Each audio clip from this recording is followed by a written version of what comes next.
4 aviones pintados como si fueran de la Marina Mexicana. Logos oficiales, matrículas simuladas, luces de emergencia robadas. Entre 8 y 12 sicarios por aeronave. Todos armados. Todos listos para cruzar. Era el plan más audaz que el Cártel Jalisco Nueva Generación había intentado en años. Y lo que nadie dentro de esos aviones sabía es que desde 2 horas antes, cada movimiento suyo ya estaba marcado en una pantalla táctica a 700 kilómetros de distancia. No estamos hablando de una película. No estamos hablando de una novela narco ni de una serie de streaming. Estamos hablando de lo que ocurrió este domingo 1 de marzo de 2026 en plena sierra de Jalisco y Michoacán, con el sol todavía arriba y familias que ese mismo día salían a comer o a pasear sin imaginar lo que ardía a pocas horas de distancia. Y si te parece que esto suena demasiado grande para ser verdad, quédate, porque lo que viene es peor todavía. Para entender por qué este operativo fue diferente a todo lo anterior, hay que ir un paso atrás. El Cártel Jalisco Nueva Generación no estaba en su mejor momento. Lo que hace unos años era un grupo en expansión con territorios frescos, dinero fluyendo y capacidad de golpear donde quería, en los últimos meses había estado perdiendo piezas. Mandos intermedios capturados, rutas terrestres cortadas, movimientos financieros rastreados, redes de distribución desarticulada. No estaban destruidos, pero estaban presionados.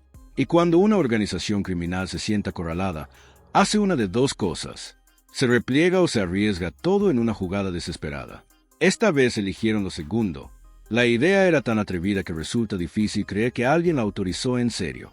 Clonaron 4 aeronaves privadas con los colores exactos de la Secretaría de Marina. No era una imitación burda. Hablamos de pinturas idénticas, de logos reproducidos con precisión, de matrículas que correspondían a registros reales de aeronaves militares mexicanas.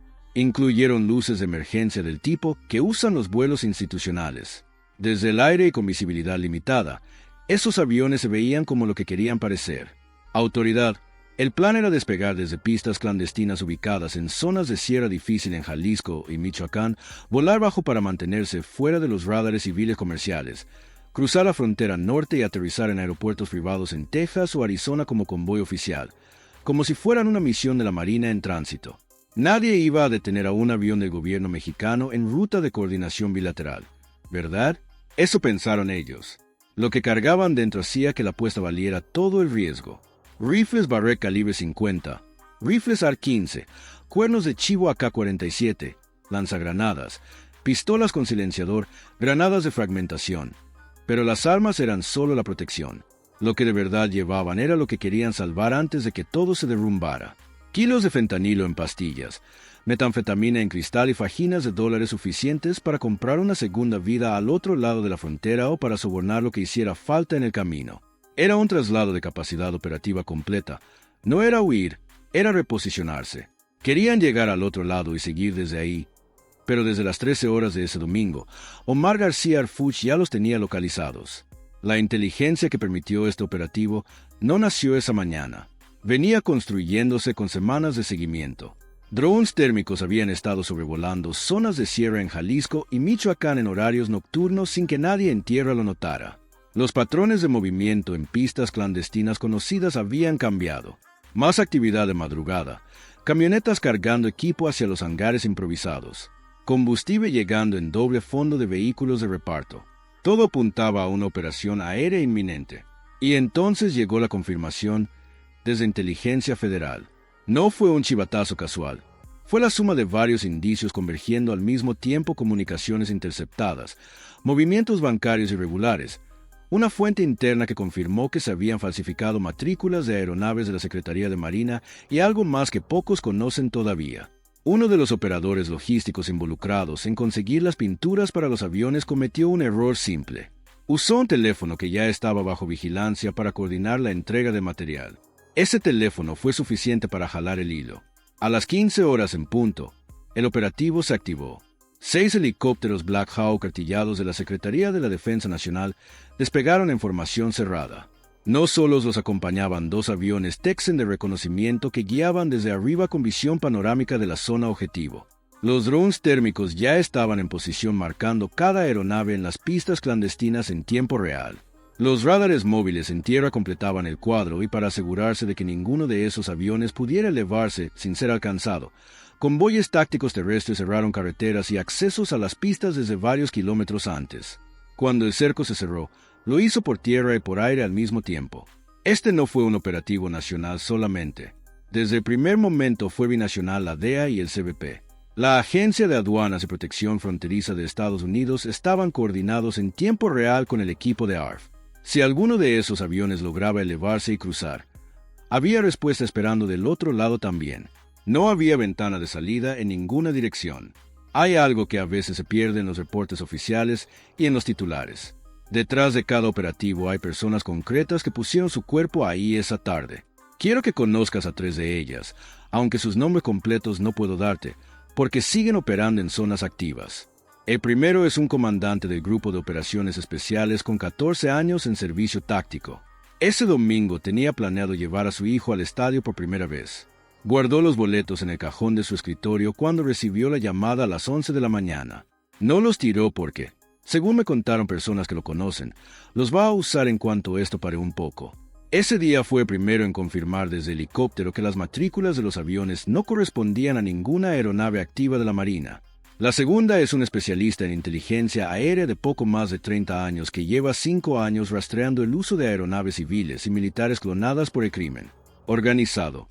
Fue quien conectó los registros de los movimientos logísticos previos con los patrones de preparación que había documentado en otro caso similar 2 años atrás en Sonora. Su análisis fue lo que permitió anticipar el momento exacto del despegue. Sin su trabajo previo, el operativo habría sido reactivo en lugar de preventivo. El tercero es un piloto de Black Hawk con más de 2.000 horas de vuelo en misiones tácticas. Lo que enfrentó esa tarde en el espacio aéreo sobre la sierra no tiene mucho precedente en operativos recientes. Aeronaves que intentaban maniobrar, que respondían a señales de intercepción con cambios de rumbo, que en algún caso intentaron comunicarse como si fueran de verdad lo que simulaban ser. Mantuvo la formación y ejecutó cada orden con una calma que, según sus compañeros, no deja de sorprenderlos nunca.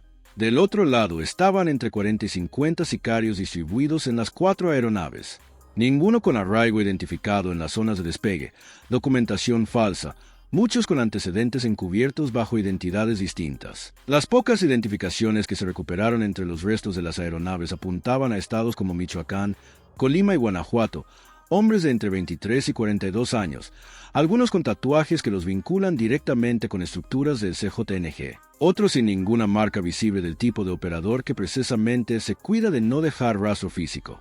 Los perfiles de los capturados vivos revelaron algo importante. No todos eran pistoleros de primera línea. Varios tenían funciones específicas de manejo de comunicaciones, de logística aérea o de relaciones con los contactos en el otro lado de la frontera. Y si te estás preguntando en qué momento uno de los detenidos dijo algo que heló el ambiente en la sala de coordinación, fue esto. Cuando uno de los capturados con más rango fue trasladado y comenzaron las primeras preguntas de rutina, miró a la gente que lo interrogaba y le dijo con una calma que no cuadraba con la situación. Los aviones eran la pantalla. Lo que de verdad tiene que cruzar. Ya cruzó. Bluff. Provocación para desestabilizar el operativo y abrir investigaciones en 1000 direcciones o algo más.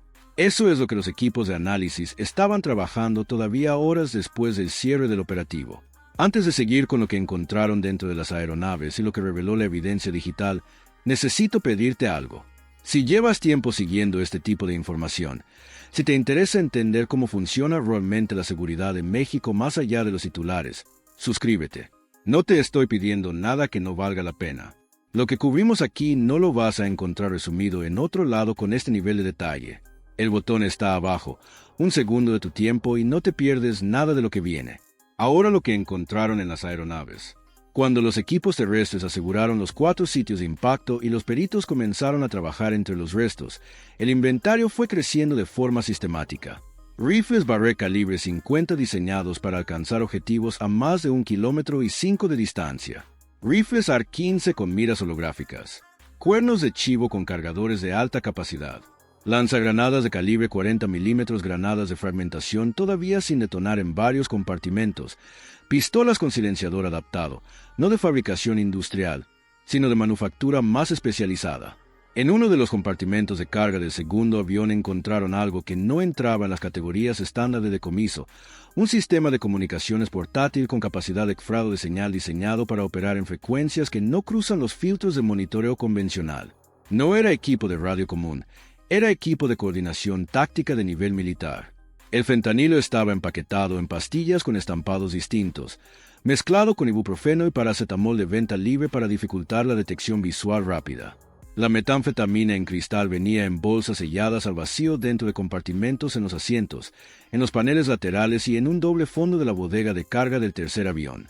Las vaginas de dólares estaban distribuidas entre varios maletines, algunos quemados en los impactos, otros recuperados intactos.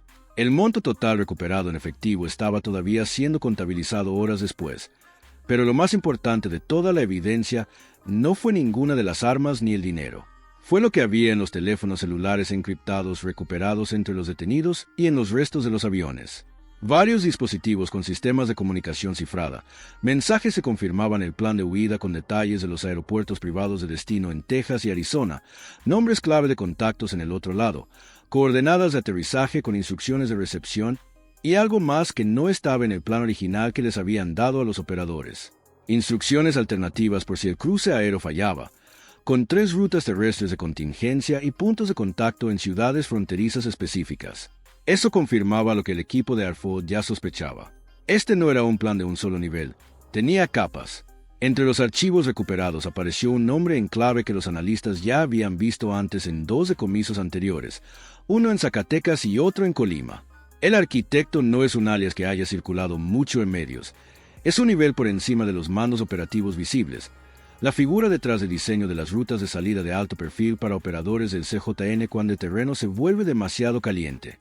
No se habla de él en las narcomas ni en los audios que circulan. Aparece solamente en comunicaciones internas de nivel alto y su huella estaba en este operativo en la precisión con que se eligieron las pistas, en la calidad de las falsificaciones de las aeronaves, en la distribución del cargamento entre los 4 aviones para minimizar pérdidas si alguno era interceptado. Si el arquitecto diseñó este plan de salida, significa que había alguien con suficiente jerarquía dentro del CJNG que autorizó el gasto y la logística necesaria para montar algo de esta escala. Y esa persona, si es que sobrevivió al colapso del operativo, sigue activa. En uno de los teléfonos, desbloqueado por los peritos en el sitio, apareció un mensaje enviado apenas 40 minutos antes del despegue que decía: corredor limpio hasta las 16. Están esperando en el otro lado. Muevan todo. Ese mensaje llegó desde un número de Mexicali. La línea de rastreo de ese número activó una investigación paralela que esa misma noche estaba ya coordinando con autoridades de Baja California. Omar García Arfush no llegó al lugar de los hechos a las 6 de la tarde para tomarse una foto. Llegó porque era necesario que el nivel de coordinación de lo que seguía viniera de alguien que entendiera la dimensión completa del operativo. Cuando aterrizó en el punto de coordinación avanzada, lo primero que pidió no fue el resumen del decomiso. Pidió los celulares, pidió los mapas, pidió los archivos de comunicaciones antes de cualquier otra cosa. Lo que declaró después fue directo y sin adornos. El CJNG pensó que podía huir disfrazado de autoridades. Le salió mal la jugada. Su imperio se acabó en fuego y escombros. Pero en la reunión de análisis interna, el mensaje fue más largo y más específico. Activó un protocolo de coordinación de respuesta en 5 estados: Jalisco, Michoacán, Colima, Nayarit y Baja California, simultáneamente enfocado en los puntos de contingencia identificados en los teléfonos. No era solo seguimiento del operativo del domingo, era el inicio de una fase de desmantelamiento basada en la información obtenida. Se emitieron alertas de búsqueda para vehículos y personas vinculadas a los números de contacto identificados. Se reactivaron investigaciones que habían sido pausadas en Hermosillo y Tijuana por falta de elementos concretos y se desplegaron equipos de inteligencia encubierta en los puntos de las rutas terrestres de contingencia que aparecían en los archivos recuperados. Si tienes dudas de si esto importa más allá de los 3 estados donde ocurrió el operativo, esto va a explicarlo. Las narcomantas que se encontraron preparadas dentro de los aviones, listas para dejar si el plan salía mal, decían: el CJNG no muere. ARP paga. Eso no es una reacción espontánea al operativo. Es un mensaje preparado con anticipación que asumía que podían fallar y que querían que su respuesta simbólica quedara registrada de todas formas. Eso te dice qué tan calculada era esta operación y también qué tan profundo llega la presión sobre el cártel que hasta en su plan de escape incluían ya su narrativa de derrota. Los ecos del operativo comenzaron a sentirse en otras partes en horas. En Guadalajara, 2 restaurantes de zona conocidas por vínculos con estructuras del CJNG cerraron de forma repentina el mismo domingo en la noche sin explicación pública.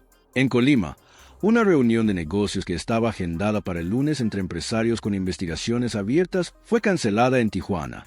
Desde la noche del domingo, varios contactos que aparecían en los teléfonos recuperados dejaron de responder sus líneas habituales y activaron protocolos de silencio. Eso es lo que pasa cuando una operación de este nivel colapsa. La red entera se contrae, no porque haya una orden centralizada de hacerlo, sino porque cada parte de la red que sobrevive sabe que el riesgo se multiplicó en horas y actúa en consecuencia. En las colonias cercanas a las zonas de operación en Jalisco y Michoacán, el impacto fue diferente. Varias comunidades de sierra, que conviven con la presencia constante del cártel, sin tener alternativa, vivieron ese domingo de forma tensa. Vuelos de helicópteros sobre sus comunidades, operativos en carreteras, retenes en puntos que normalmente no los tienen. Familias que escucharon el ruido de los impactos de las aeronaves desde sus casas sin saber qué había ocurrido exactamente. Escuelas que en los días siguientes reportaron ausentismo mayor al normal porque los padres preferían no mandar a los niños hasta entender mejor qué había pasado. Una señora de una comunidad cercana a Mascota describió lo que escuchó esa tarde. Primero el ruido de los helicópteros muy bajo, muchos al mismo tiempo, y luego unos golpes secos que retumbaron. Mi marido salió a ver y volvió a entrar de inmediato. Me dijo que no mirara. Esa es la realidad que no aparece en los reportes oficiales. El operativo fue exitoso y al mismo tiempo, esa tarde, en esa sierra, mucha gente normal tuvo miedo sin haber hecho nada. ¿Qué escuelas cancelaron actividades al día siguiente? ¿Cuántos niños escucharon esa noche a sus padres hablar en voz baja sobre qué iba a pasar? ¿Cuántas familias revisaron si tenían las maletas listas por si acaso? Esas preguntas no tienen respuesta en ningún comunicado oficial, pero son tan reales como los 4 aviones destruidos. La información recuperada en los archivos digitales del operativo reveló algo más que preocupa en términos de lo que podría haber seguido si el plan hubiera tenido éxito. Había un cronograma de actividades para los primeros 30 días después del cruce. Incluía contactos ya establecidos en Texas y Arizona, puntos de reorganización logística, estructuras de distribución de droga listas para recibir el cargamento y, lo más inquietante, una lista de objetivos de amenaza en México para ser activados de forma remota una vez que los operadores estuvieran a salvo al otro lado. Era un plan de represalia coordinada en caso de éxito de cruce. La idea era que una vez fuera del alcance inmediato del Estado mexicano pudieran operar con menor riesgo directo mientras seguían impactando en el territorio. Ese archivo ya está siendo analizado en coordinación con las autoridades estadounidenses. Cada nombre en esa lista de objetivos es ahora parte de una investigación activa. Antes de cerrar, quiero que te quedes con un momento específico de ese domingo, cuando los equipos terrestres aseguraron el cuarto sitio de impacto ya entrada la tarde. Uno de los agentes del Grupo de Operaciones Especiales que recogía evidencia entre los restos del avión encontró algo que no estaba en ningún inventario esperado. Era una mochila de material escolar, pequeña, de las que usan los niños. Adentro no había útiles. Había ropa y un sobre con fotografías, fotos de familia, un hombre joven con una mujer y 2 niños pequeños. En el reverso de una de las fotos, alguien había escrito a mano para cuando llegues. El agente la entregó como evidencia. Nadie en el equipo habló durante un rato después de eso. No lo cuento para generar lástima hacia quien eligió esa vida. Lo cuento porque esa mochila es la prueba más clara de que quienes operan para el cártel, incluso en sus niveles más altos, saben que lo que hacen es una apuesta que se puede perder y a veces la preparan como si creyeran que pueden llegar al otro lado. Esa tarde no llegaron. Si este análisis te pareció útil, si sientes que saliste de aquí con más información real sobre lo que ocurrió que con lo que encontraste en un titular de 30 palabras, suscríbete ahora. Es gratis. Y cada vez que cubramos un operativo de esta magnitud, vas a ser de los primeros en saberlo con este nivel de detalle. El botón está justo abajo. La respuesta de Harfuch en las horas siguientes al operativo no se limitó a las declaraciones públicas. Lo que se activó fue una reestructuración de la vigilancia aérea en corredores específicos del centro y occidente del país. El uso de pistas clandestinas ha sido documentado durante años, pero el nivel de sofisticación logística que implicó clonar 4 aeronaves con markings oficiales de la Marina cambió la evaluación de riesgo. Si lo hicieron una vez con ese nivel de detalle, la pregunta que hay que hacerse es cuántas veces lo intentaron antes sin que se detectara y qué tan cerca estuvieron de lograrlo. El protocolo que se activó incluye monitoreo ampliado de registros de aeronaves, cruce de información de flotas civiles con patrones de movimiento inusuales y coordinación directa con la Secretaría de Marina para identificar cualquier uso no autorizado de identificadores visuales de sus aeronaves. No existía como protocolo formal hasta el domingo 1 de marzo de 2026. 2 días después del operativo, en foros clandestinos y grupos de comunicación internos de estructuras afines al CJN, circuló un audio. Una voz que varios analistas identificaron como perteneciente a un mando medio del cártel decía lo siguiente: "No perdimos el cargamento, perdimos la ruta. Eso es diferente. La ruta se rehace". La segunda frase es la que más interesa a los equipos de inteligencia porque confirma que el análisis interno del cártel sobre el operativo no es el de una derrota terminal, sino el de un golpe a la logística que consideran recuperable. Eso dice mucho sobre la resiliencia organizacional que todavía tienen a pesar de los golpes acumulados. Y también dice que el operativo del domingo no es el fin de esta historia. Alf Sabe, en su último mensaje institucional sobre este caso, fue claro.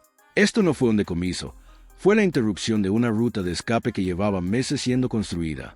Cada pieza que encontramos es una nueva instrucción de trabajo. Esa frase no es retórica. Es la diferencia entre un operativo que se cierra con el parte de novedades del domingo y uno que abre 25 investigaciones paralelas el lunes por la mañana. ¿Qué sigue? Eso es lo que ningún comunicado oficial puede responder todavía con certeza. La ruta terrestre de contingencia que apareció en los archivos digitales está siendo vigilada. Los contactos en Mexicali están siendo rastreados.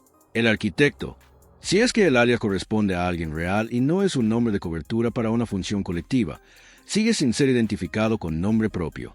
La frase del detenido que dijo que lo que de verdad tenía que cruzar ya cruzó no ha sido confirmada ni descartada. Lo que sí es claro es esto: el CJNG invirtió una cantidad enorme de recursos, tiempo y riesgo en un plan que duró menos de 2 horas en colapsar una vez que se activó el operativo. Eso no sucede de la nada. Sucede porque hay inteligencia acumulada, porque hay coordinación interinstitucional que funciona cuando se aplica con seriedad y porque hay personas que ese domingo estaban trabajando en lugar de hacer cualquier otra cosa con su domingo. Y la pregunta que me quedo pensando, la que creo que vale la pena que te lleves también, no es si el operativo fue exitoso. Lo fue. La pregunta es: ¿cuántos planes de este nivel están ahora mismo en alguna fase de preparación que todavía no ha sido detectada? ¿Cuántas pistas clandestinas? ¿Cuántos aviones esperando en un hangar improvisado? ¿Cuántos planes de cruce con identidades falsas de instituciones que la gente respeta están siendo construidos en este momento en algún punto de la sierra de algún estado? Hay un detalle del decomiso que no apareció en ningún comunicado oficial y que los peritos tardaron en comprender del todo. Las narcomantas que viajaban listas en los aviones no estaban enrolladas ni guardadas de cualquier manera. Estaban dobladas con cuidado, numeradas en el reverso y asignadas cada una a un avión específico. Era material de propaganda preparado para ser desplegado en caso de que el operativo saliera mal y los cuerpos quedaran en el lugar. No era improvisación, era parte del protocolo de derrota. El cártel había diseñado incluso la narrativa de su propio fracaso. Eso no lo hace ninguna organización que esté improvisando. Eso lo hace una estructura que ha pensado en todos los escenarios posibles, incluido el de perder. La falsificación de las aeronaves fue sometida a análisis técnico detallado en las primeras 24 horas. Lo que encontraron los especialistas superó lo que se esperaba. La pintura usada no era de aerosol común ni de talleres de carrocería. Era pintura de uso aeronáutico del tipo que se aplica en mantenimiento de aeronaves reales con propiedades de resistencia a temperaturas extremas y radiación ultravioleta. Los logos de la Secretaría de Marina fueron reproducidos con serigrafía de alta resolución, no impresos en vinilo. Las matrículas falsas fueron grabadas en placas de aluminio con el mismo formato de tipografía que usan las aeronaves institucionales reales. Alguien con conocimiento técnico aeronáutico estuvo detrás de esa falsificación. No era un pintor de talleres, era alguien que sabía exactamente cómo se ve una aeronave de la Marina desde distintos ángulos y en distintas condiciones de luz. La Secretaría de Marina emitió un posicionamiento formal en las horas siguientes al operativo. Fue breve y contundente. Ninguna de las 4 aeronaves correspondía a ninguna unidad activa ni inactiva de su flota. Las matrículas usadas pertenecían a registros de aeronaves que habían sido dadas de baja años atrás, lo que significaba que alguien tuvo acceso a registros históricos de la flota naval que no son de consulta pública.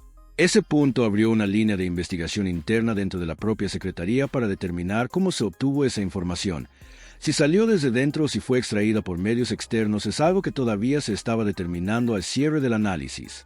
Una de las cosas que más llamó la atención durante los interrogatorios iniciales de los capturados fue el perfil de conocimiento que algunos de ellos tenían sobre los procedimientos de control aéreo fronterizo.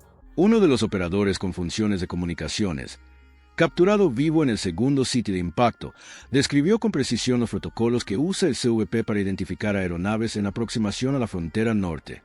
Sabía qué frecuencias se monitoreaban, qué documentación se solicita en los aeropuertos privados de destino y qué tipo de vuelos pasan con menor nivel de escrutinio. Eso no es información que se consigue en Internet, es información que se compra o que alguien desde adentro filtra. Y ese alguien, si es que existe, todavía no ha sido identificado. El costo operativo de montar este plan fue calculado de forma preliminar por analistas financieros del equipo de inteligencia. Las 4 aeronaves, su adquisición, modificación y falsificación, el combustible y la logística de preparación en 2 estados diferentes, el armamento embarcado, el pago a los operadores, los sobornos necesarios para mantener las pistas clandestinas operativas sin intervención local. La cifra estimada supera los M000000 solo en preparación, y todo eso se perdió en menos de 2 horas de operativo activo. Para el CJNG, en su estado actual de presión financiera, eso no es un gasto que se absorbe sin consecuencias. Esa pérdida va a generar tensiones internas sobre quien autorizó el gasto y quien falló en la ejecución. Nunca antes, en la historia documentada de las operaciones del Cártel Jalisco Nueva Generación, se había intentado un cruce de esta escala usando aeronaves con identidad institucional falsificada. Hubo intentos anteriores con documentación falsa en cruces terrestres. Hubo operaciones con avionetas en rutas de drogas tradicionales, pero clonar 4 aeronaves con markings completos de la Marina para mover a sus propios mandos de alto perfil es un salto de nivel que no tiene precedente en los registros de los últimos 20 años de operaciones de narcotráfico mexicano. Eso habla de nivel de desesperación, sí, pero también de nivel de capacidad técnica y financiera que todavía tienen. Ambas cosas al mismo tiempo. En los archivos del CPU recuperado entre los restos del primer avión había una carpeta etiquetada simplemente como recepción. Dentro estaban los protocolos acordados con los contactos en el lado estadounidense para recibir a los operadores cuando aterrizaran. Nombres de personas en Texas y Arizona, direcciones de propiedades privadas, instrucciones de llegada escalonada para no concentrar movimiento en un solo punto y algo más. Una lista de abogados con experiencia en derecho migratorio en 3 ciudades distintas. El plan no era solo cruzar, era instalarse, protegerse legalmente y seguir operando desde el otro lado con un esquema ya preparado. Esa información fue trasladada de inmediato a las autoridades estadounidenses para su seguimiento. Esa pregunta no tiene una respuesta tranquilizadora, pero tiene una respuesta operativa. Seguir trabajando, seguir rastreando, seguir conectando puntos antes de que el plan esté listo. Eso fue exactamente lo que ocurrió el domingo 1 de marzo de 2026 sobre la Sierra de Jalisco y Michoacán. 4 aviones se querían pasar como autoridad, 4 aviones que terminaron en llamas en las cañadas y una red que, aunque golpeada, ya está calculando cómo rehacerse. Si quieres seguir de cerca lo que viene después de esto, ya sabes qué hacer. La